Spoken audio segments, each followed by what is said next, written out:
Pilipinas, nandito po tayo ngayon sa Commonwealth, Barangay Commonwealth of Quezon City. We're actually here at the MRT3, which has been built at the time of President Aquino. And this project is actually until 3 years po yung dapat matapos na ang proyektong ito. Pero ano po ang nangyari?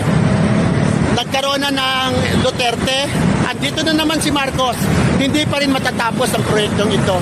Ano ba talaga ang nangyari? Baka naman, mamamatay na yung mga senior citizen natin at hindi malang ma-enjoy itong MRT3. I'm just actually questioning the government. Bakit sobrang bagal pag proyekto ang pag-uusapan?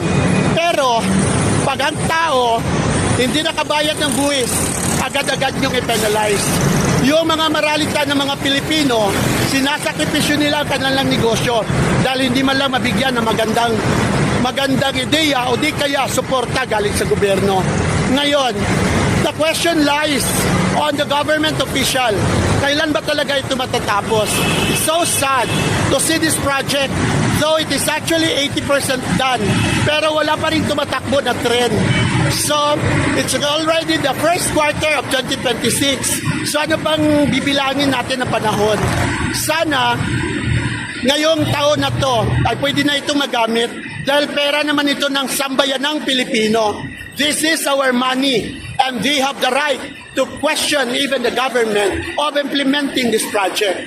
Because this is Bernadine from BBL Channel TV, I strongly believe that the provision, the projects, and the Constitution of the Republic of the Philippines is actually taking good care of every Filipino. It is not only for the rich, it's not only for the famous, but it is for the common tao. Again, I'm doing this pro Deo et Patria, a Latin word which means to God and my country. I will always love you.